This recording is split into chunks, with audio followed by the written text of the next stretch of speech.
नमस्कार। आज मैं आप सबके साथ एक कहानी शेयर करने वाला हूं। और सबसे पहले तो मैं एक डिस्क्लेमर बता दूं कि ये जो कहानी है ये सत्य घटनाओं पर आधारित है। ये एक सच्ची कहानी है। ठीक। इसके किरदार कौन है, पात्र कौन है, कहानी क्या है, ये सारी बातें आपको जैसे जैसे कहानी आगे बढ़ेगी आपको बातें पता चलेंगी। शुरुआत में मैं उस किरदार को छुपाने की कोशिश करूंगा। मैं नाम और उसका जिक्र नहीं करूंगा। लास्ट में मैं बता दूंगा। और हो सकता है आप में से कुछ लोगों ने अगर इस वीडियो को देखा हो तो शायद आप पहले से जानते भी हो। अब चाहे जो हो, ये कहानी मैं आपको सुना रहा हूं, इस बात को सुनिएगा और समझिएगा। और फिर लास्ट में मैं फिर आपसे बातें करूंगा इसके बारे में और आप समझ पाएंगे कि ये कहानी मैंने आपसे साथ क्यों साझा की, क्यों मैं शेयर कर रहा हूं। ये कहानी है एक वैसे लड़के की जिसकी उम्र शायद अभी बस 22 से 23 साल हुई है। ठीक है। और जो कि एक अच्छे परिवार से बिलोंग करता है। अच्छे मतलब धनी परिवार से, संपन्न परिवार से। ठीक है। उस परिवार ने ये निर्णय लिया कि भाई, बिकॉज जब बहुत बड़ा परिवार होता है, परिवार इन द सेंस बड़ा बड़ा इन द सेंस पैसे के मामले में, धन संपन्नता के मामले में, जब वैसा कुछ होता है तो वो लोग एक और चीज देखते हैं कि भाई मेरा जो उत्तराधिकारी होने वाला है, जो नीचे मेरी पीढ़ी के जो बच्चे आ रहे हैं, क्या वो इस काबिल हैं कि इस साम्राज्य को संभाल पाए। क्योंकि उसको संभाल पाना भी आसान काम नहीं होता है। स्पेशली जब बहुत बड़े एम्पायर की बात हो रही हो, जब लाखों करोड़ों की बात हो रही हो। तो वैसा जब कोई एम्पायर होता है तो इवन पेरेंट्स भी जो होते हैं वो चाहते हैं कि मैं अपने बच्चे की उस चीज को मैं जांच पाऊं, परख पाऊं कि मेरा बच्चा क्या इस काबिल है कि मेरे दिए हुए इस लेगेसी को सही से संभाल पाए। तो इस परिवार की एक बड़ी खास बात क्या है कि ये परिवार अपने बच्चे को एक अज्ञातवास में भेजता है।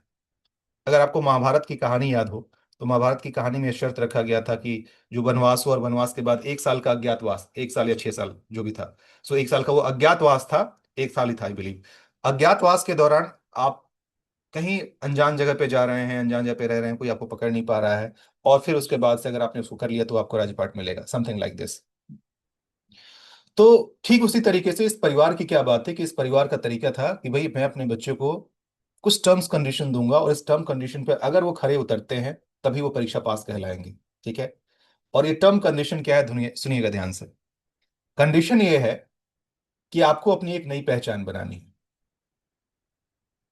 जैसे फॉर एग्जाम्पल मोतीराम कसार। ठीक है। अब ये इनका नाम है, इस नाम से ये बचपन से जाने जाते हैं। अचानक से मैं इनको अगर ये बोलूं कि आपको अब इस नाम के साथ नहीं रहना है, आपको अपना नाम करना है मोतीलाल शिंदे, फॉर एग्जाम्पल। ठीक है।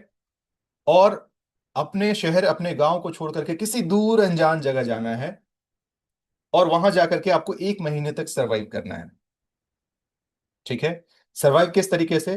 सबसे पहली बात तो आपके पास कोई पैसे नहीं होंगे। बस 2 जोड़ी कपड़ों के साथ आपको भेज दिया जाएगा। जहां आपको भेजना है वहां तक का टिकट दे दिया जाएगा कि हाँ जी वहां तक चले जाओ। और उसके बाद से अगले 1 महीने तक आपको सरवाइव करना है। क्या करना है, कैसे करना है, कहाँ रहना है, क्या खाना है, ये सब कुछ आपको खुद से डिसाइड करना है। पैसे आपको नहीं दिए जाएंगे।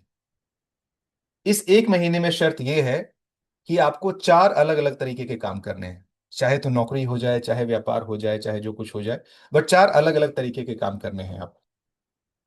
और इस काम से पैसे कमाने हैं। पैसे कमा करके खुद को सरवाइव रखना है और कुछ पैसे बचाने भी हैं। उसके बाद से आप वापस आइएगा महीने बाद तो आप परीक्षा में आप मतलब कि पास माने जाएंगे। अगर आप नहीं कर पाते हैं तो आप परीक्षा में फेल कहलाएंगे।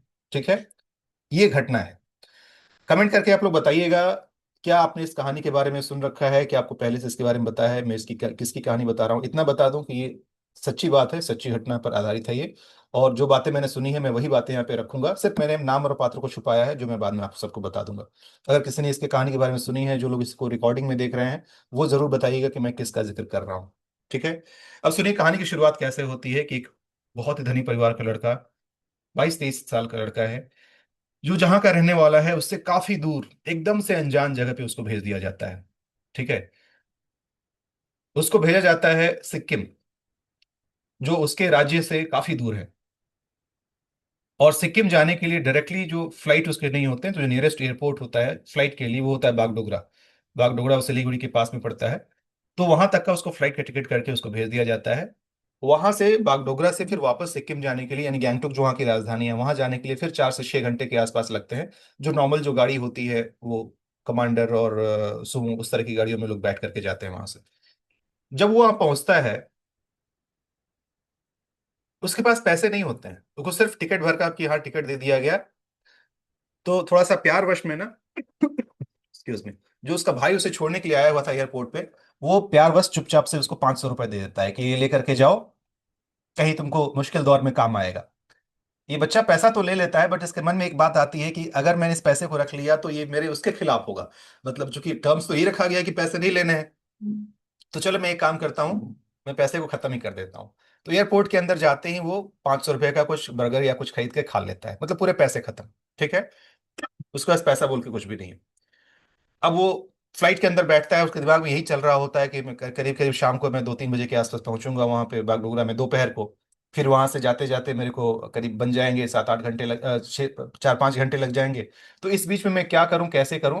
इस बात के लिए वो क्या करता है कि फ्लाइट में बैठने के बाद से वहां से सोचता है, प्लानिंग कर रहा होता है कि मैं क्या करूंगा। उसी दौरान वहां पर एक लेडी उसको मिलती है उस फ्लाइट में, 30-35, 32-35 साल की उम्र की लेडी होगी। बातों ही बातों में वो उनसे पूछ लेता है कि अभी हम लोग जहां उतरने वाले हैं वहां से कितना दूर है गैंगटोक, कितना समय लगेगा, क्या कुछ होगा। ये जो भी नॉर्मल सवाल होते हैं वो पूछ रहा होता है। तो बातों से उस लेडी को एक बात समझ में आ जाती है। No problem Ankita ji, you can live, no issues. So बातों ही बातों में एक बात उसको समझ में आ जाती है, उसको ये लगता है कि नहीं जी, लगता है इस बंदे के पास पैसे नहीं है। और वो पूछ भी लेती है कि क्या बात है, तुम्हारे पास पैसे नहीं है? तो ये बोलता है जी हाँ मेरे पास पैसे नहीं है। तो उसको बड़ा आश्चर्य होता है कि तुम कह रहे हो तुम्हारे पास पैसे नहीं है और तुम फ्लाइट में बैठ करके आ रहे हो। तो बोला कि हाँ जी, मैं किसी वैसे परिवार से हूँ, मुझे काम करने के लिए सिक्किम जाना था, गैंगटोक जाना था। मेरे पास इतने ही पैसे थे कि मैं टिकट खरीद पाता यहाँ तक का, उसके बाद का मेरे पास कोई पैसा नहीं है। मुझे पता नहीं कि मैं कैसे और क्या हेल्प करूंगा। ठीक है। अब इस औरत को इस पर दया आ जाती है और ये अपने पॉकेट से 2,000 रुपये निकाल करके उसको दे देती है। बोलती है कि ये अपने पास रख लो, तुम्हारे काम आएगा। अब इसको इसको भी आश्चर्य लगता है कि कोई एक अनजान इंसान को ऐसे 2,000 रुपये का हेल्प दे रहा है। उसने पूछा कि आपने एक अनजान मेरे इस इंसान पर क्यों यकीन किया? तो औरत क्या बोली कि ये माला पहन लो। औरत बोली कि तुम्हारे गले में जो माला पड़ी हुई है, उस माला को देख करके मैं समझ पाई कि हाँ, तुम किस परिवार से बिलोंग करते हो, और वैसे लोग जनरली सच्चे होते हैं, तो इस आधार पर मैंने दिया। थोड़ी सी मैं आपको फ्लैशबैक में लेकर के जाऊंगा। जब वो बच्चा घर छोड़ करके निकल रहा था, चूंकि नए जमाने का है तो इन सब चीजों को नहीं मानता था, बट उसके दादाजी ने एक बात कही कि तुम्हारे गले की माला कहाँ है? तो बोला कि नहीं जी मैं तो नहीं पहना हूं। तो वो दादाजी ने अपने गले से वो माला निकाली थी और निकाल कर इसको दे दिया था, लो ये पहन लो, ये तुम्हारी रक्षा करेगा। अब ये नए जमाने का लड़का इसको लगा कि भाई एक माला मेरी रक्षा कैसे कर सकता है। तो आप सबने देख लिया कि कैसे सिर्फ उस माला के आधार पर इस बंदे को एक अनजान इंसान ने 2,000 रुपए का हेल्प किया। And this is how exactly you get the divine help. मैं साथ साथ ये भी बताना चाहता हूं कि डिवाइन हेल्प जो मिलता है ऐसे ही मिलते हैं, अनएक्सपेक्टेड, जिसके बारे में आपने कभी सोचा नहीं होता है। Anyways, cutting the story short, उसके बाद से वो लेडी से पूछा कि कहाँ जाना है या कैसे जाना है, अगर आप मुझे थोड़ा लिफ्ट दे पाए गैंगटोक तक आप ले जाने में। लेकिन जब लोग बागडोगरा पहुंचे, बागडोगरा पहुंचने के बाद से किसी कारण से उस लेडी का प्रोग्राम चेंज हो गया और उसको वहीं रुक जाना पड़ा। यानी कि ये जो लड़का था इसको वहां से अपने बलबूते पे ही जाना था। और अंधेरा, मतलब शाम हो आई थी, अब इसको निकलना था। वहां से इसने जो गाड़ी की, मतलब जो शेयरिंग वाला होता है जिसमें 10 लोग बैठते हैं और बैठने के बाद से जब जाते हैं, तो उसमें बैठा और बैठ करके ये जाना शुरू किया। जाते जाते जहां बॉर्डर आता है, यानी वेस्ट बंगाल का बॉर्डर, और जहां से फिर वापस लोग सिक्किम में एंटर करते हैं, उस बॉर्डर पे चेकिंग होती है। और उसी चेकिंग के दौरान उस गाड़ी में बैठे हुए जो गाड़ी का ड्राइवर था, उसके पास और उसके स्टाफ के पास से कुछ ड्रग्स जैसी चीजें मिल जाती हैं। और उस ड्रग्स के मिलने के कारण से पूरे गाड़ी की पूरी पूरी तलाशी होती है। अब ये एकमात्र वैसा इंसान था जो कि इसमें से, बाकी लोग तो आसपास के रहने वाले या फिर उधर के जाने वाले, एक वैसा था, ध्यान दीजिएगा, ये वो इंसान था जो अपना ओरिजिनल अपनी पहचान नहीं बता सकता है। क्यों? क्योंकि इसको अपनी पहचान छुपानी थी। तो इसने अपना एक फेक कोई आईडी कार्ड बना लिया था, नेम में थोड़ा सा चेंजेस वगैरह करके। खैर, बहुत समय वहां पे, मतलब काफी समय बर्बाद हो गया, 1-2 घंटे के आसपास वहां पे सर्चिंग हुई।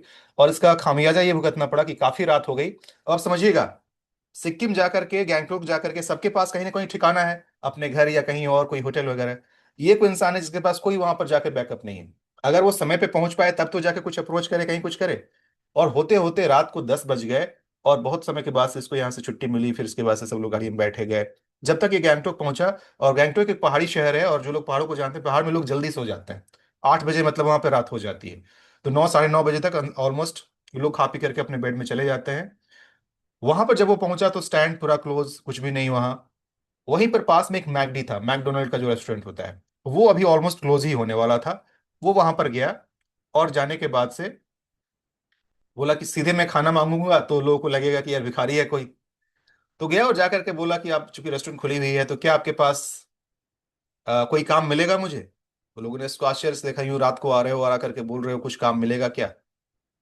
तो बोले कि क्या काम कर सकते हो, बोले कि जो भी काम आप दीजिए मैं कर लूंगा, सफाई का या फिर वैसे जो भी काम होंगे मैं कर लूंगा।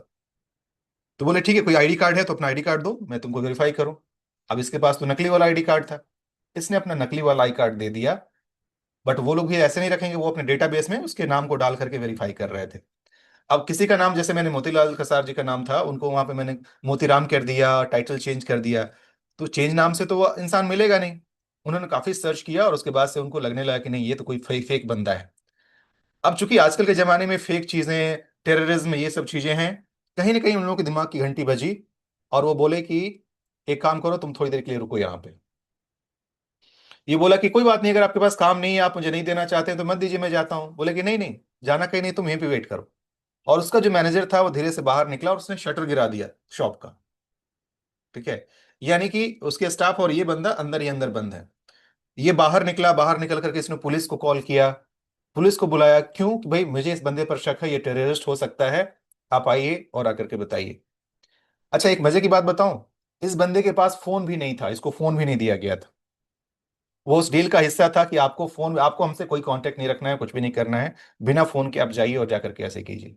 अब इस सिचुएशन के बाद से फाइनली पुलिस आई, पुलिस को ये समझाने की कोशिश कर रहा है। अच्छा, वहां के लोग चूंकि जनरली नेपाली लैंग्वेज चलता है वहां पे, हिंदी तो खैर बहुत ही कम, नाम मात्र का, नेपाली लैंग्वेज ज्यादा चलता है, या थोड़ी बहुत इंग्लिश लोग बोल लेते हैं। बट वो जो पुलिस वाले थे, वो ये आसपास के लोग उस तरह की भाषा ठीक से समझ नहीं पा रहे थे। बड़ी मुश्किल से इसने अपनी बातों को समझाने की कोशिश की, बट पुलिस वाला माना नहीं। इसको अपने साथ पुलिस स्टेशन लेकर के गया। पुलिस स्टेशन लेकर के गया, वहां जाकर के बोल रहा है कौन हो, क्या हो, अपना आईडी बताओ। अब इसको समझ में नहीं आ रहा कि मैं क्या करूं, मैं अपनी हकीकत बताऊं या ना बताऊं। बट अल्टीमेटली इसको लगा कि नहीं, अब सच में मुझे तकलीफ हो रही है। तो इसने कहा कि मुझे एक फोन करने दीजिए, आप अपना फोन दीजिए। पुलिस वाले वो भी नहीं दे रहे हैं। बहुत मिन्नतों के बाद एक तैयार हुआ, बोला कि चलो ठीक है, कॉल लगा लो। जब इसने कॉल लगाया, इसका बड़ा भाई जो आया था इसको एयरपोर्ट छोड़ने के लिए, जिसने 500 रुपए दिए थे इसको, इसने उसी को कॉल लगाया। और कॉल लगा करके बताया कि भैया ऐसे ऐसे सिचुएशन है, मैं यहाँ पे फंसा हुआ हूँ, मैं समझ नहीं पा रहा हूँ कि मैं इनको क्या बताऊँ, कैसे करूँ। अब उस भाई ने फोन लिया, फोन लेकर के पुलिस वालों से जो भी बात की हो, चूंकि ये लोग बहुत ऊंचे पहुंच वाले लोग थे, उसने वहीं से किसी का नाम लिया या क्या कुछ किया, कोई लोकल वहां का था, उसने फिर कॉल बैक किया। और 5-7 मिनट के लिए ही बातें करके किस तरह से ये कंफर्म हो गया कि हाँ जी, ये वो बंदा हम जिस पर शक कर रहे हैं वैसा कोई नहीं है, ये नॉर्मल ही ऐसा कोई है। ठीक है। बट इसने अभी भी वो नहीं बताया कि ये किस बड़े परिवार से बिलोंग करता है, मतलब किसी तरीके से बस वहां से छूटने के इसमें आया। हुआ क्या कि आपको कहानी मैंने एक बात बताई कि उस लेडी ने इसको 2,000 रुपए दिए थे। इसने उस पैसे को उसी बैग में रखा था। ठीक है। पुलिस स्टेशन में जब गया, या वहां पर जब तलाशी वगैरह की जा रही थी, तो जो नॉर्मल कांस्टेबल टाइप के जो लोग होते हैं, उसने तलाशी ली।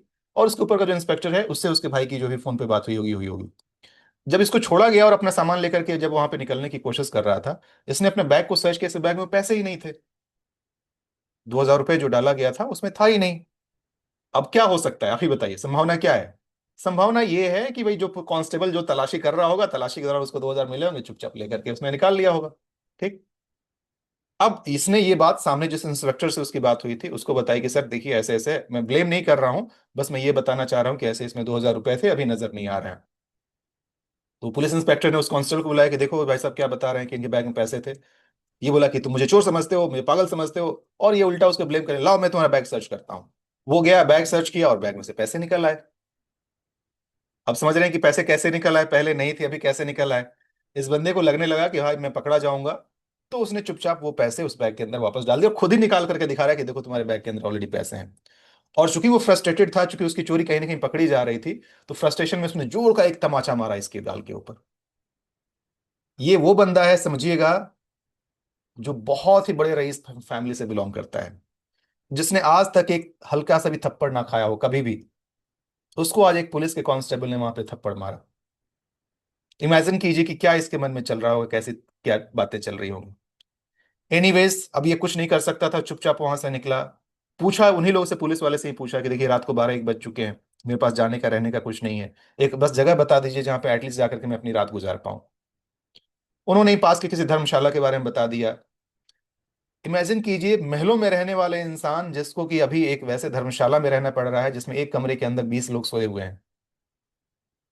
इसकी एक ही ख्वाहिश थी कि भाई मेरा बाथरूम कम से कम अच्छा मुझे मिले। जिन्हें लोग बाथरूम को लेकर थोड़े से कॉन्शियस होते हैं ना, हाइजीन को लेकर के, और वैसे बड़े लोग तो और भी ज्यादा। आप इमेजिन कर सकते हैं कि एक धर्मशाला का बाथरूम कैसा होता होगा, जहां 20 लोग एक साथ एक कमरे को शेयर कर रहे हैं और सब लोग एक बाथरूम को शेयर कर रहे हैं। कुछ बहुत ही अजीब नहीं लग रहा है? एक इतना बड़ा धनाढ्य और वो आज एक इस तरीके की जिंदगी जीने पर मजबूर हुआ है। क्या कोई तकलीफ है? नहीं।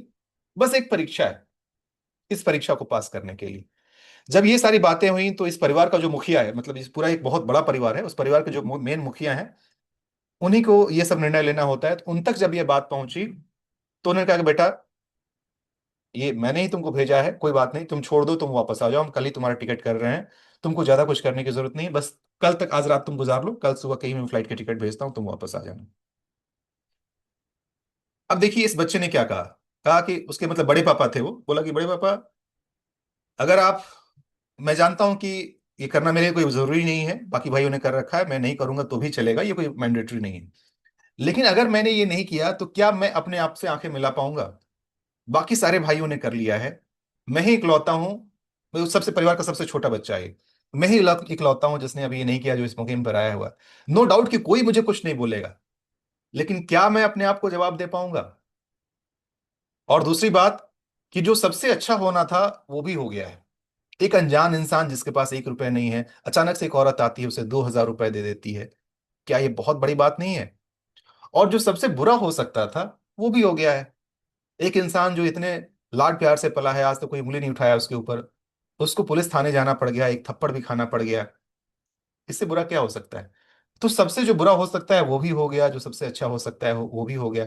जब मैं इतना झेल ही चुका हूं तो क्यों ना इस 1 महीने को और निकाल लिया जाए। तो नहीं, मैं नहीं आऊंगा वापस, मैं इस परीक्षा को स्वीकार करता हूं और मैं इसे करूंगा ही करूंगा।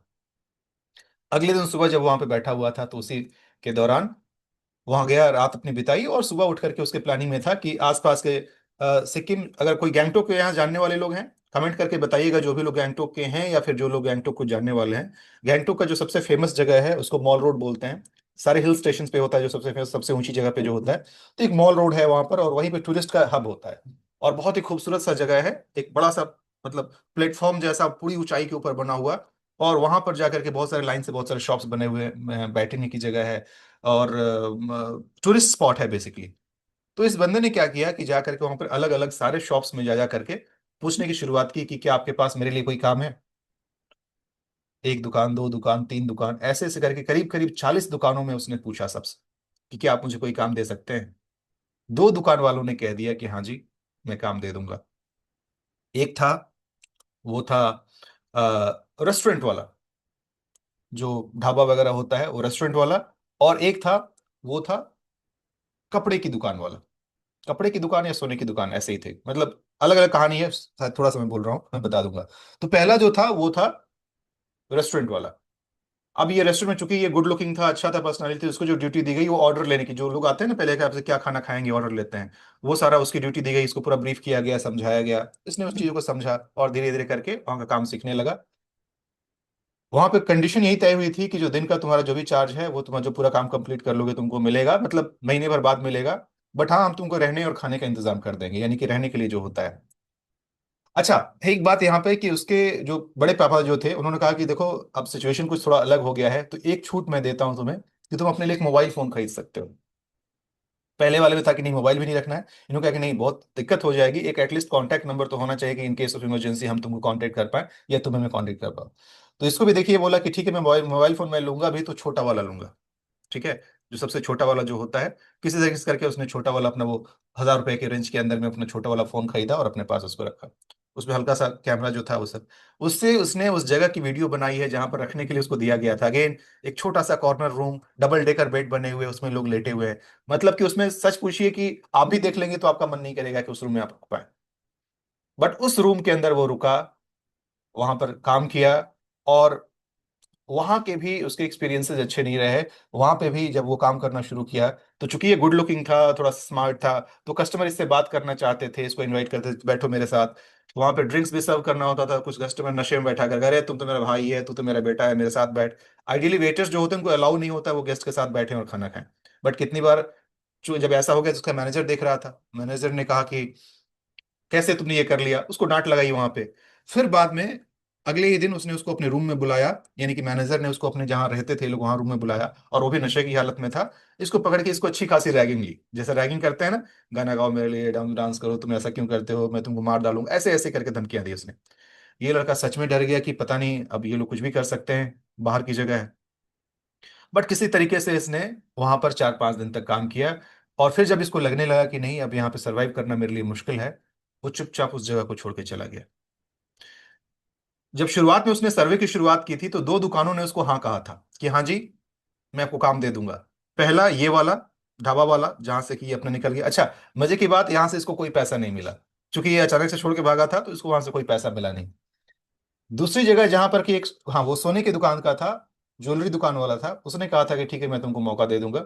ये गया वहां, तो उसने कहा कि आपसे बात हुई थी कि आप मुझे अभी काम दे देंगे?" बोला कि हाँ ठीक है आ जाओ। काम क्या कि उसका जो शोरूम था उसके बगल में एक नई शॉप की शुरुआत हो रही थी, तो उसको सफाई करना, उसको ठीक से अरेंज करना, मतलब अभी बस अभी इनिशियल फेज में ही था। उसको जो सबसे निम्न लेवल का जो काम हो सकता है ना, एक एक रैक को साफ करो, शेल्फ को साफ करो, बस ऐसे ही कर करके उसको वो काम दिया गया। इस लड़के की पूरी उंगलियां कट गई उस शीशे के रैक को साफ करते करते, उसका भी फोटो दिखाया उसमें कि देखो मेरी उंगलियां कैसे कट गई हैं। आप इमेजिन कर पा रहे हैं, अपने घर में एक गिलास पानी उठा के ये कभी नहीं पिया होगा। इसके आसपास चारों तरफ 10-15-20 नौकर का फौज खड़ा रहता था। राजमहल जैसे घर में रहने वाला लड़का, वो अभी जा करके कुछ वैसे काम कर रहा है जिसकी कहीं से कोई खास जरूरत नहीं थी। एक होता कि इंसान मजबूरी में कर रहा हो तो अलग बात है, यहां पर आप कह सकते हैं कि बस शौकिया, बस एक चैलेंज मिला, उस चैलेंज को स्वीकार करने के लिए। और इस तरीके से करके उसने वहां पे काम, उसकी इच्छा थी कि भाई मुझे काउंटर पे लगाओ, जो दूसरी वाली शॉप है जहाँ पे सेल्समैन के तौर पे मुझे लगाओ ताकि मैं कर पाऊं, आप क्या काम यहाँ लगाए हैं। बट दुकानदार जो था वो उसकी एक तरह से परीक्षा ले रहा था, या फिर उसको अभी फिलहाल वही काम था, उसने इसको यही काम दिया। हाँ, बीच बीच में 20 रुपए दे करके जाओ गोलगप्पे खा लो या जाओ मोमोज खा लो। पहाड़ों में ना मोमो काफी बिकता है, और मोमो वहाँ की मतलब हॉट हॉट गरम गरम अच्छा लगता है। तो 20 रुपए दे दिए कि जाओ मोमो लेके खा लो। पता नहीं क्यों उसको इसके ऊपर दया आ गई, उसने कहा कि देखो वैसे मैं खाना तो नहीं दूंगा, लेकिन मेरे घर से जो टिफिन आता है वो टिफिन मैं तुम्हारे साथ शेयर कर लूंगा। तो 4 रोटी आ रही है उसमें से एक रोटी मैं तुम्हें दे दूंगा। ये मालिक, दुकान का मालिक, उसने उस 4 में से एक रोटी इसको दे दिया। मन में एक फीलिंग आ गई होगी, कभी प्यार भाव कभी दया भाव किसी के प्रति आ ही जाता है। तो कहने को तो उसका नौकर है ये, बट इसको वो एक रोटी थोड़ी सब्जी देता था, बोला कि मैं उसी से खुश हो जाता था। और बीच में मोमोज वगैरह ये सब कुछ खा लेता था, पेट भर गया। 2 दिन तक जी जान लगा के मैंने काम किया। और उसके बाद से उसको मेरे पता नहीं काम करने के तरीका पर या कैसे करके मेरे ऊपर उसको दया आई, उसने मुझे लिटरली शॉप वाला जो पार्ट था जिसमें कि लिटरली सोने की ज्वेलरी वगैरह थे, वहां पर मुझे रख दिया। वहां पर उसकी वाइफ भी बैठती थी जो काउंटर पर बैठती थी, उस सुनार वाले दुकान पे। पता नहीं मैडम ने भी इसके ऊपर थोड़ी दया भाव दिखाई, बच्चे के तौर का जो होता है वो वाली फीलिंग दिखाई। और इसको ठीक है खाना और सब कुछ, बोला कि देखो वैसे तो हम सैलरी अभी नहीं देंगे, बट दिन का तुमको हम 200 या 300 कुछ रुपया था जो हम तुमको दे देंगे, ठीक है। तो बोला कि बल्ले बल्ले, इससे अच्छी बात क्या हो सकती है रोज अगर मुझे इतना मिल जाए तो। अब ये सबसे पहला काम क्या किया कि अपने स्टे अपग्रेड, मतलब जो स्टे जहां रुका था ना, जो धर्मशाला, उसको थोड़ा सा अपग्रेड करके कुछ वैसे जगह पे चला गया जहां दिन का 300 रुपये लगते थे। मतलब वो जितना कमा रहा था कहीं ना कहीं वो रहने के लिए, ताकि मैं कम से कम रहने के हिसाब से अपनी जगह बना लूं। हाँ, वहां अच्छी बात क्या हुई कि 2 लोगों का शेयरिंग एक सिंगल रूम था, बट उसका बाथरूम थोड़ा सा कंपेरेटिवली बेहतर था, क्योंकि एक रूम में 2 ही लोग रह रहे थे। ठीक है। अच्छा, वो ठंडी जगह है, मतलब वहां पे ठंड लग रही है, उसके पास गर्म कपड़े भी नहीं है। वहां पर एक बंदा मिला रूम में, उसको दया आ गई इसके ऊपर, उसने इसको एक कोट दे दिया, थोड़ा सा कुछ गर्म कपड़े इसको खरीदवा दिए। मतलब मुझे यही समझ में आ रहा था ना कि जब आप एक अच्छे इंटेंशन के साथ जब बाहर निकलते हैं, तो ऊपर वाला न जाने कैसे कैसे तरीके से अपने दूत को भेजता है। ये लोग क्या है, दूत ही तो हैं ऊपर वाले के भेजे हुए। लोग कहते हैं भगवान ने, अरे भगवान थोड़ी उतर करके आता है, भगवान बस ऐसे ही ऐसे ही लोगों को आपको माध्यम बना के भेजता है। और ये बहुत रिसेंट की घटना है, ये बहुत पुरानी घटना नहीं है, इस साल की घटना है, 2026 की घटना है। अभी 2026 का अप्रैल शुरू हुआ है, यानी पिछले 3 महीने के अंदर की ये घटना है। आज के डेट में एक अनजान इंसान आपको मिलकर अचानक से 2,000 रुपए दे दे, एक इंसान आपके रहने का इंतजाम कर दे, एक इंसान आपको खाना दे दे, एक इंसान आपके कपड़ों का इंतजाम, ये छोटी मोटी बात नहीं है, ये बहुत बड़ी बात है। फिर उसके बाद से जब वो वहां पे रहने लगा, तो जो दूसरा जो उसका मतलब बड़ा भाई इन द सेंस जो जिसके साथ रूम शेयर कर रहा था, उसको ऐसे दादा की तरफ देकर बुला रहा है उसको, उसने कुछ रहने का इंतजाम कर दिया। लेकिन ध्यान दीजिएगा कंडीशन क्या था, इस 1 महीने के दौरान 4 नौकरियां बदलनी है। पहली वाली नौकरी कुछ हद तक हुई थी, दूसरी वाली में इसको पैसे भी ठीक ठाक मिलने लगे थे, मतलब वैसा कंफर्टेबल कि आप पूरे एक महीने ये वहां पर रुक सकता था। लेकिन कंडीशन क्या हुई? हाँ ठीक है Sanita ji, no issues, you can live. जिनको भी जाना है आप आराम से जा सकते हैं, कोई दिक्कत नहीं। सो अब इस पूरे एक इसके अंदर इस समय के दौरान ना, जो भी 2 सप्ताह का समय था, ऑलमोस्ट दूसरा सप्ताह पूरा होने को आ गया। अब इसे उस जॉब को छोड़ करके कुछ और करना था। क्यों? क्योंकि डील यही हुई थी कि 4 काम करने हैं। अब इसको ये बुरा लग रहा था कि इतने प्यार से इन लोगों ने मुझे रखा, इतने अच्छे से सबने मुझे मान सम्मान दिया, मैं कैसे अचानक से यूं ही भाग जाऊं, क्या कह के जाऊं। सो फाइनली इसने बहाना क्या बनाया कि देखिए मैं भी ना, अच्छा चूंकि लैंग्वेज इसकी अलग थी, वहां पे लैंग्वेज जनरली नेपाली लैंग्वेज और सब लैंग्वेज चलती थी, इसकी लैंग्वेज वैसी थी नहीं। बोला कि मैं अच्छे से ना लोगों को कन्विंस नहीं कर पा रहा हूँ, मैं बेच नहीं पा रहा हूँ, तो खुद मुझे ही अच्छा नहीं लग रहा है कि मैं जस्टिस नहीं कर पा रहा हूँ। और इसको बड़े भारी मन के साथ, बिकॉज भैया जो मुझे खाना खिलाते थे या मैडम जो थी वो मुझसे पूछेंगी मैं क्या जवाब दूंगा उनको। भारी मन के साथ गया और उनको जाके बताया कि मैडम मैं कल से नहीं आऊंगा, तो आप प्लीज मुझे अलाउ कर दीजिए। टू हिज सरप्राइज उस मैडम ने कुछ भी नहीं पूछा उससे। बोला कि क्यों, नहीं नहीं सॉरी सॉरी, नहीं मैडम, हाँ मैडम ने क्या पूछा वो देखिएगा। मैडम ने ये पूछा कि क्या बात है, क्यों जाना चाहते हो। तो इसने कहा कि घर की याद आ रही है, घर के लोगों को मैं मिस कर रहा हूं। तो मैडम ने पूछा कि क्या तुम अपने अ, मम्मी से बातें करते हो। बोला हाँ करता हूँ। तो लास्ट कब बात किए थे। बोला कि वैसे तो कुछ दिन हो गए। डेली बात नहीं करते हो। बोला कि नहीं डेली तो नहीं करता हूँ। तो चलो एक काम करो, अभी फोन लगाओ। अब ये कैसे फोन लगाए, चूंकि अभी तो यहाँ बातें तो सब कुछ छुपी छुपाई हैं, ठीक है, वैसा कुछ था नहीं। बहुत जिद करने लगेंगे, नहीं तुम फोन लगाओ, तुम बात करो। और उसने कहा कि चलो तुम नंबर दो अपनी मम्मी का, मैं ही तुमको कॉल लगाता हूँ। अब इसको लगा कि अगर मैं नहीं देता हूँ तो फिर इन लोगों को शक होगा कि कहीं कोई चोर, कहीं वैसा इंसान तो नहीं है, तो मुझे नंबर तो देना पड़ेगा। लिटरली इसने मैडम को अपनी मम्मी का नंबर दिया, उसने उनको फोन लगाया। एक बार फोन लगाया, 2 बार फोन लगाया, 3 बार फोन लगाया, उसकी मम्मी ने फोन उठाया ही नहीं। इसकी मम्मी की आदत थी कि फोन लेकर के कहीं वैसे ही छोड़ देना, नहीं होता घर में काम कर रहे हैं फोन कहीं पे छोड़ दिया, बच्चे उठाए ना उठाए, उनकी वही आदत थी, वो फोन जनरली उठाती नहीं थी just because of this reason. Phone 3 4 बार बजा लेकिन उसके से बात नहीं हुई। अब बाद में उस नंबर को देखा, कॉल बैक किया, पता चला कि हाँ ये ऐसा है, जब वहां पे बात कराई। ऑब्वियसली एक भावुक पल होता है मदर अपने बच्चे से वैसे बात करने वाला। अब समझिएगा इस लेडी ने ये बात, जो जो उसकी मैडम थी ना, उन्होंने एक बात कही, उन्होंने एक बात ये कही कि पता है मैंने तुमको क्यों कहा अपनी मदर को फोन करो। मेरा भी एक बेटा है जो यही 22 23 साल की उम्र का है, कहीं और रहता है। एक मदर को ना सिर्फ इस बात की, चाहे बच्चा कितना ही बड़ा क्यों ना हो जाए, बस इस बात की कंसर्न होती है कि तुमने आज दिन का खाना खाया क्या, तुमने आज रात का खाना खाया क्या, तुम ठीक से हो कि नहीं। आप झूठा ही सही, बस एक बार बात करके उनको, बस बात कर लो, आपकी आवाज को सुनने के लिए मदर तरसते रहती है कि हाँ मेरा बच्चा जो है चाहे जहां है वो ठीक तो है ना। बस उसको इतना ही चाहिए। आप क्या कर रहे हो, कैसे कर रहे हो, कितना कमा रहे हो, डजेंट मैटर, वो उसको इस बात की चिंता नहीं होती है। वो सिर्फ इतना जानना चाहती है कि मेरा बच्चा ठीक है, मेरा बच्चा सुरक्षित है, मेरे बच्चे ने खाना खाया, बस इतना ही। और मेरा बेटा मुझे कॉल नहीं करता है तो मुझे इस बात की तकलीफ होती है, मैंने इमेजिन किया कि तुम्हारी माँ भी जहां पर होंगी वो भी इसी तकलीफ से गुजर रही होंगी, तो मुझे तुम दोनों की बात करानी चाहिए। और लिटरली ये बोला कि मैं सच में पहले इतनी बातें नहीं, मुझे लगता था क्या बताना है, हाँ खाया ही है, हाँ रहना ही है, इसमें क्या बताने वाली बात है। लेकिन आज पहली बार इस बात का एहसास हुआ कि सच में एक मदर इन सब चीजों को कितना मिस करती है। एक बेटे के लिए शायद ये इंपॉर्टेंट ना हो, बट एक मदर जानती है कि तुम सो कॉल्ड सो स्ट्रांग जो तुम बनते हो, एक माँ के ध्यान से सोच करके देखो, तब पता चले कि हाँ तुम्हारी एक आवाज का मेरी जिंदगी में क्या अहमियत है, तुम्हारे एक हेलो के मेरी जिंदगी में क्या अहमियत है। तो इसीलिए अपने जो भी आपके नियर एंड डियर वन है, जो आपके माता पिता हैं, ऑब्वियसली सबसे बड़ा दोस्त, सबसे क्लोज अगर कोई आपके होता है तो आपके माता पिता होते हैं, भाई बहन होते हैं, उनसे आप फोन पर बात जरूर कर लिया कीजिए। ये यहाँ की कहानी है। एनीवेज वहां पे फिर बातचीत हुई, और धीरे धीरे जब इसने कहा कि मुझे छोड़ करके जाना है, तो उसने ठीक है कोई बात नहीं, तुमको अच्छा नहीं लग रहा है तुम जाओ। जो कुछ पैसे उसके बनते थे उस पैसे दे दिए। और यहाँ पे इसको थोड़ा बहुत सेविंग वाला पैसा मिल गया, बिकॉज अभी तक सारे पैसे खर्च हो रहे थे, अब यहाँ पे थोड़े से पैसे मिल गए। इसके बाद से फिर से ये काम की तलाश में निकला, और इस बार उसको एक कपड़े की दुकान में काम मिला। उस कपड़े की दुकान में जो लेडी थी, उसी का एक बेटा था, वो भी करीब यही 20 22 साल के रेंज का ही था, और वो व्हील चेयर बाउंड था। व्हील चेयर बाउंड का मतलब समझ रहे हैं, जो चल फिर नहीं सकता है, उसको व्हील चेयर पे ही बैठ करके, अपने एक जो मूवमेंट वाला व्हील चेयर था उसी पे था, दुकान में बैठे रहता था वो, हिसाब किताब देखना कि कौन किसने पेमेंट किया, किसने नहीं किया, क्यूआर कोड करने वाला, ये सारी चीजें वो वहां पे बैठ के देखते रहता था। ठीक है। शिल्पी जी लगता है इमोशनल हो गई है कहानी को सुन करके। कोई बात नहीं, कहानी अभी और बहुत आगे बढ़ेगी, बहुत सारे इसमें टर्न एंड ट्विस्ट आने वाले हैं। और मजे की बात यह है कि ये सब रियल घटना है, ये कहानी नहीं है, ये सच है, हकीकत है। जब ये उस दुकान में गया, वो कपड़े की दुकान थी, कपड़े की दुकान में कपड़े सेल करना और वो सब चीजें होती थी, तो जो वो लेडी थी उन्हीं का बेटा था जो वहां पे बैठ करके व्हील चेयर पे था, और उसी का भाई भी था, वो भी उस दुकान में था। अब ये लड़का जो था, जो व्हील चेयर पे बैठा हुआ, और कोइंसिडेंस देखिए, उस लड़के का नाम भी राहुल था। ठीक है। व्हील चेयर पे जो बैठा हुआ लड़का है, इस जो लड़का जो वहां पे, जो जिसका मैं जिक्र कर रहा हूँ, जब वो वहां पर गया, तो पता नहीं क्यों, एक होता है ना किसी को देख के बस यूं ही एक कनेक्शन सा बन जाता है। कोई लॉजिक नहीं होता, बस कोई देख के अच्छा लग जाता है।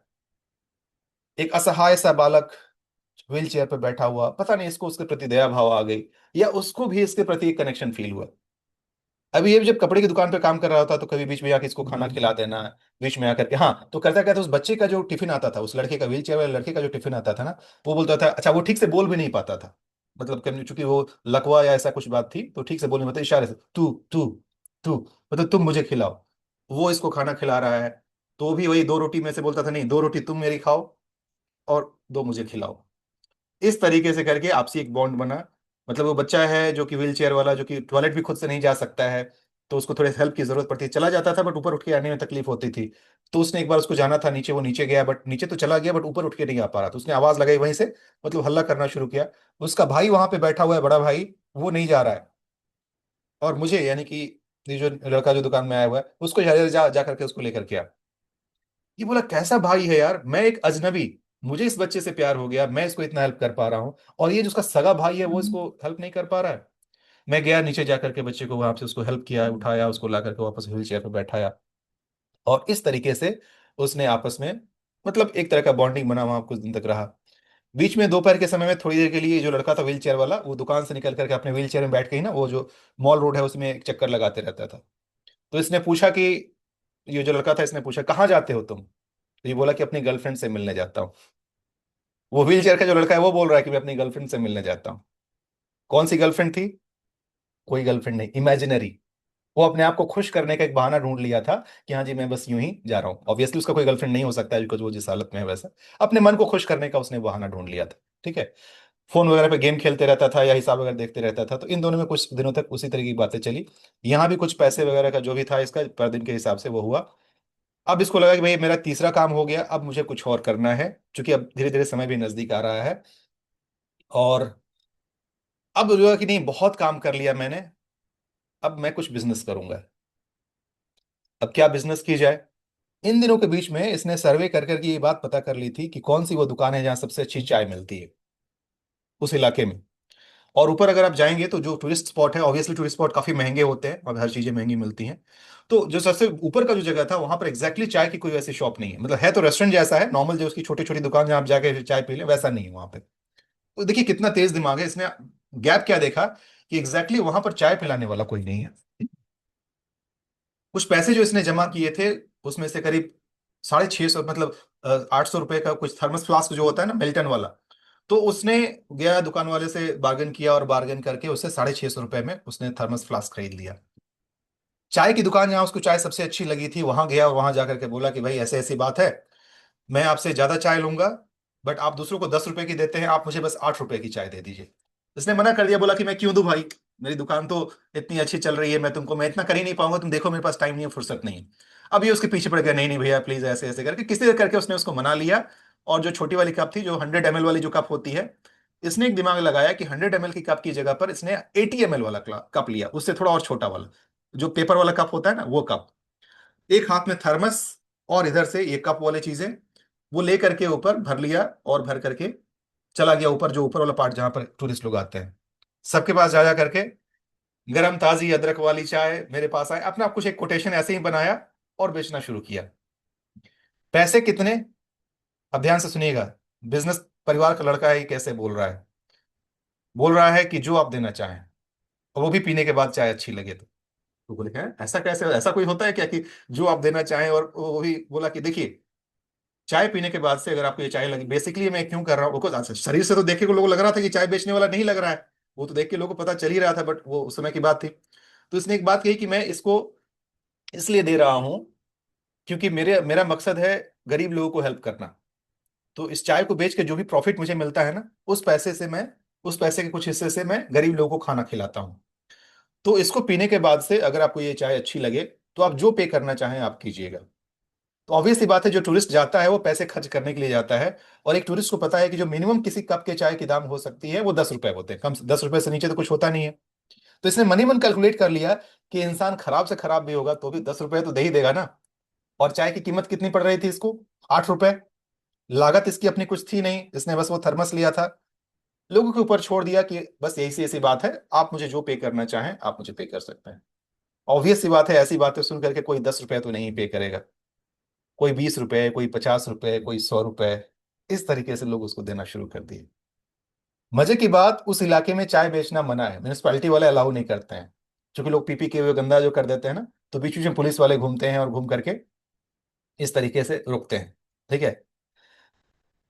कुछ दिन तक ऐसे ही चाय, और ये बड़ा अचानक से फायदे वाला बिजनेस आ गया बिल्कुल, इसमें ज्यादा कुछ अपनी लागत तो है नहीं, नीचे से चाय खरीद के ला रहा है, बस दौड़ना पड़ रहा है चारों तरफ घूम फिर करके, इसमें बढ़िया पैसा बना लिया उसने। तभी उसने देखा कि एक लेडी थी वहां पे, वो भी चाय बेच रही थी बट उसके चाय नहीं बिक रहे थे। 10 रुपए की वो चाय बेच रही पर उसके नहीं बिक रहे थे। अब यूं ही बातों में उसने बात कर ली कि क्या है। तो बताई कि नहीं, मैं कहीं जगह का नाम बताई कि मैं वहां से आई हुई हूँ, गरीब परिवार से हूँ, मेरे 2 बच्चे हैं, मेरा जो पति है वो अपंग हो गया, कुछ एक्सीडेंट हो गया, वो काम नहीं कर सकता है। तो इतनी दूर मैं आई हुई हूँ बस अपना और अपने बच्चों का पेट पालने के लिए। तो बच्चे कहाँ हैं? तो बच्चों को मैं छोड़ करके आई हुई हूँ नीचे में कहीं पे कोई जगह पे। और बाय द वे मैं बता दूं, सिक्किम गैंगटोक महंगी जगह है, वहाँ पे पैसे बहुत लगते हैं। तो छोटी जगहों पे भी रहेंगे तो वहाँ पे पैसे का खर्चा है अच्छा खासा। तो वहां जा करके इसने कहा कि भाई तो काम चल जाता है? बोले कि हाँ काम चल जाता है। तो इसके मन में, जो लड़का था इसके मन में दया भाव आई, चूंकि ये अच्छा खासा बेच लिया था और इसके पास पैसे आ गए थे।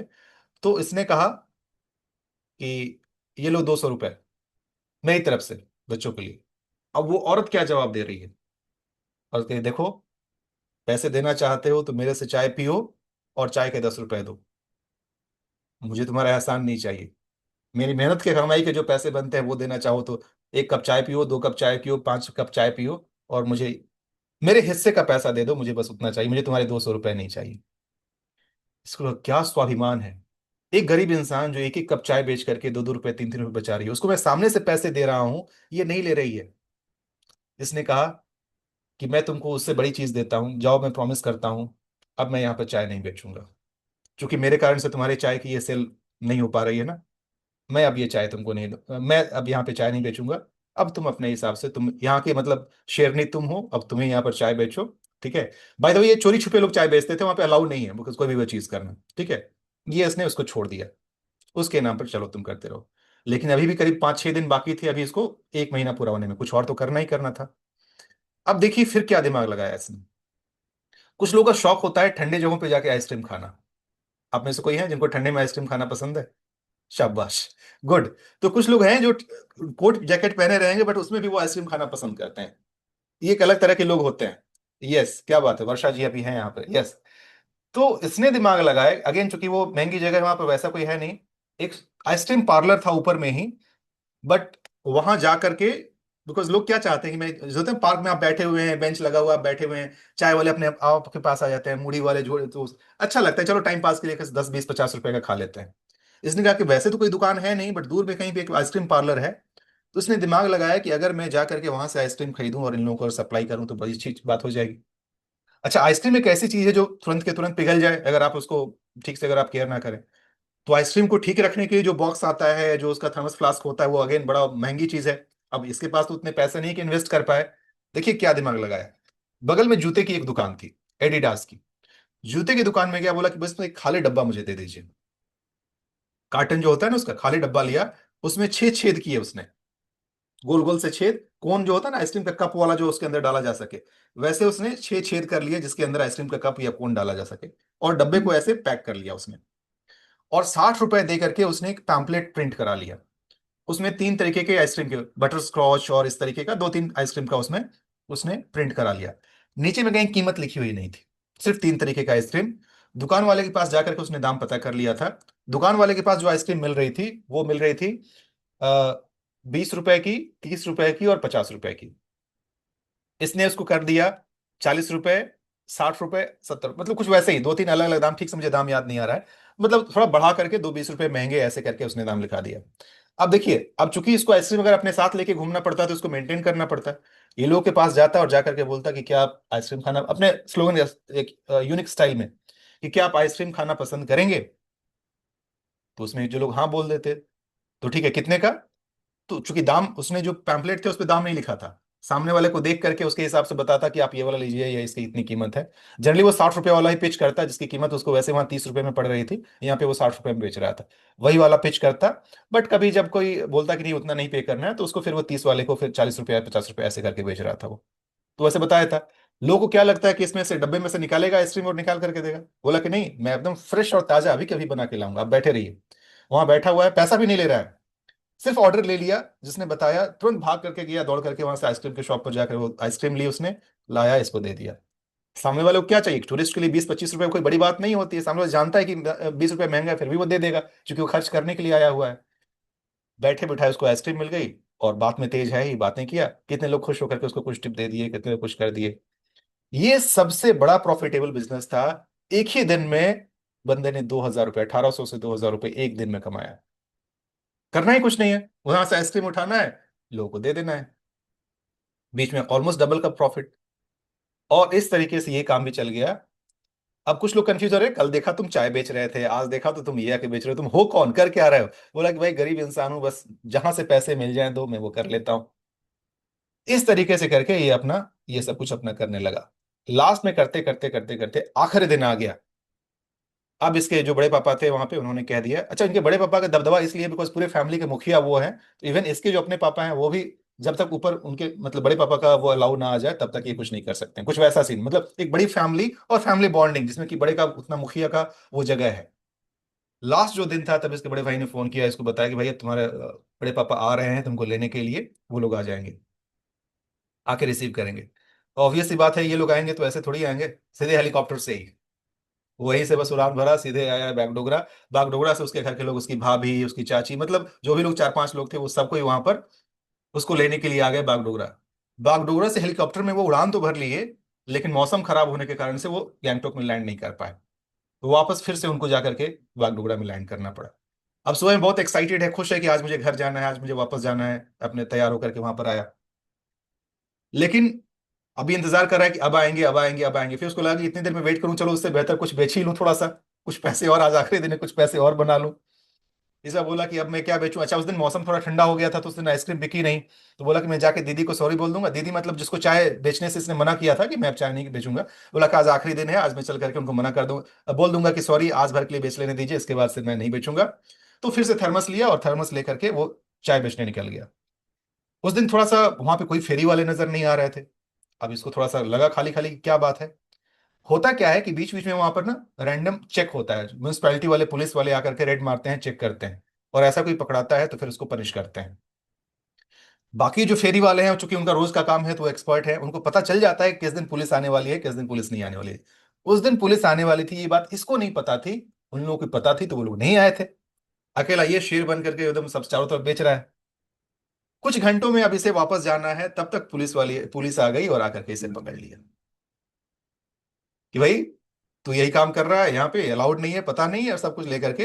अब एक बंदा था थोड़ा खड़ूस वाला, उसने पकड़ कर ये लाख समझाने की कोशिश कर रहा है, बोल रहा है कि नहीं हम तुमको पुलिस के पास लेकर के जाएंगे, मतलब ये म्यूनिसपैलिटी वाले होते हैं, पुलिस वाले नहीं होते हैं, हम तुमको पकड़ेंगे और पुलिस के पास लेके जाएंगे। तो बोला ठीक है मुझे लेके चलो, चूंकि पुलिस वाले से तो बात हो गई थी, उनको पता चल गया था कि ये लड़का कौन है। ठीक है, पुलिस वाले के पास गया, लेकर के जाने के बाद भी, लेकिन पुलिस वाले लेके नहीं जा रहा है, उसको वहीं पर रोक कर रखे हुए, घंटे 2 घंटे वहीं पे निकल गए। मतलब ये परेशान हो रहा है कि भाई आखिर मुझे छोड़ो तो सही। फिर बोला कि यार आखिरी दिन में मैंने क्यों पंगा ले लिया, आज तो वैसे ही जाना था, कैसे कैसे करके। लास्ट में जा करके उसका दूसरा जो पार्टनर था, जो दोस्त था, वो म्यूनिसपैलिटी वाला, उसने कहा कि ठीक है ये पागल है, इसको हटाओ, मैं समझा दूंगा, तुम जल्दी जाओ यहाँ से, बट तुम्हारा सारा सामान सीज कर लेंगे, जो थर्मस था जो पानी था वो सब कुछ मैं तुम्हारा ले लूंगा। बोला कि प्रभु बस ये थर्मस मुझे ले जाने दो, ये मेरा सुवेनियर है, बिकॉज ये मेरे इन दिनों की याद दिलाएगा मुझे कि ये मैंने खरीदा है इस पैसे से। ये बस रहने दो, बाकी तुम छोड़ दो, मैं अब आपके सामने सारी चाय फेंक देता हूँ, मैं नहीं बेचूंगा, आई प्रॉमिस यू। और किसी तरह समझा करके उसने वहां से अपने कप वहां पे छोड़ दिए। अब यहीं भी करते करते शाम को 6 7 बज गए। मतलब पूरा दिन हुआ क्या कि चूंकि वो लोग हेलीकॉप्टर से नहीं आ पाए, तो बाई रोड फिर वापस वो चल करके पूरी फैमिली यहाँ पर आए, तो उसमें काफी अंधेरा, ऑलमोस्ट अंधेरा जैसा हो गया। ये जब यहाँ पर आए तो एक छोटा सा वीडियो क्लिप डाला है उसने, उसके बड़े भाई ने वहां पे वो वीडियो क्लिप बनाया है कि कैसे ये दौड़ करके आकर के जो बड़े पापा इसके हैं उनको हक करता है, थोड़ी देर तक काफी रोता है। फिर उसके बाद से एक एक करके जिस जिस शॉप में ये इसने काम किया था, तब जा करके ये सबसे फिर से मिलता है, और वहां जा करके तब ये बताता है कि मैं कौन हूं। ठीक है। अब मैं, अगर आप सब कोई कमेंट में लिख करके जरूर बताइएगा अगर आपको पता चल गया हो कि ये किसकी कहानी है। ये हाल फिलहाल में सोशल मीडिया पर काफी वायरल हुआ है। ये कहानी है इंडिया के सबसे बड़े डायमंड मर्चेंट की, जो इंडिया का सबसे, यस, ढोलकिया साहब जी। ये कहानी है ढोलकिया की, जो ढोलकिया परिवार, भरत ढोलकिया या ऐसा कुछ नाम है उनका, शाहजी ढोलकिया, समथिंग शाहजी ढोलकिया, जो अपने स्टाफ को गिफ्ट के तौर पे मर्सिडीज गाड़ी देते हैं, अपने स्टाफ को गिफ्ट के तौर पे घर देते हैं। आज से 3-4 साल पुरानी कहानी है, जब आपने देखा न्यूज़पेपर में बहुत सारा आया हुआ था कि एकदम लाइन से सबको उन्होंने गाड़ी गिफ्ट किया है, जितने जैसा पोजीशन उसके हिसाब से। मतलब वो इंसान जो इंडिया का सबसे बड़ा 12,000 करोड़ का टर्नओवर वाला इंसान, उसने अपने बच्चे को इस परीक्षा से गुजारा, और उसके बच्चे ने इस परीक्षा को स्वीकार किया, और 18,000 रुपए इसने बचाए। अपना खर्चा तो निकाला ही निकाला, उसके अलावा 18,000 रुपए इसने बचाए, और बचा करके खुशी खुशी फिर अपने परिवार से फिर सबसे गया, सबसे मिला। और मिलने के बाद से वो बताया जो अपनी पहचान, अरे आप पहले बताते, आप अरे पहले बता देता तो फिर ये इन लोग कहाँ से आ पाता। तो कहीं भी नहीं बताया उसने, जाकर के जो मैनेजर उस पहले उसको जो रैगिंग लिया था उसको बोला कि आप बताइए, अब आप मेरे लिए गाना गाएंगे, तो उसको शर्मिंदा किया। इन लोगों को जाकर के हेल्प किया, उस बच्चे से भी जाकर के मिला, समय कम था बट उस कम समय में सबसे मिला, अपनी पहचान बताई, सबने उसको बहुत प्यार दिया। इवन जो दीदी जिसने उसको हेल्प किया था 2,000 रुपए दे करके, उसको भी वो इनवाइट करके बुलाया कि आप आइए मैं मिलना चाहता हूँ, वो भी आई, उनका भी फोटो डाला वहां पे। और देखिए कि कैसे सेल्फलेस तरीके से इतने लोगों ने उसको हेल्प किया, और उसको इस मुकाम में उसको साबित बनाया। So that's all about this story. ये छोटी सी स्टोरी मैंने आप सबको क्यों सुनाया, बिकॉज मैं चाहता था कि आप इसकी फीलिंग को समझ पाएं। कमेंट करके जरूर बताइएगा कि इस कहानी में आपको क्या सीखने को मिला है, आपकी लर्निंग क्या हुई है, इसे आप जरूर लिखिएगा। मैं ये आप सबके कमेंट का इंतजार रहेगा, मैं जानना और सुनना चाहता हूँ। सो प्लीज डू कमेंट, और इस कहानी से अपने बच्चों के साथ शेयर कीजिए, सबके साथ शेयर कीजिए, ताकि ज्यादा से ज्यादा लोग इसकी बात को समझ पाएं, इसके वैल्यू को समझ पाएं। अगले सप्ताह फिर किसी नई कहानी के साथ, फिर किसी नई उम्मीद के साथ मिलता हूं, तब तक के लिए नमस्कार।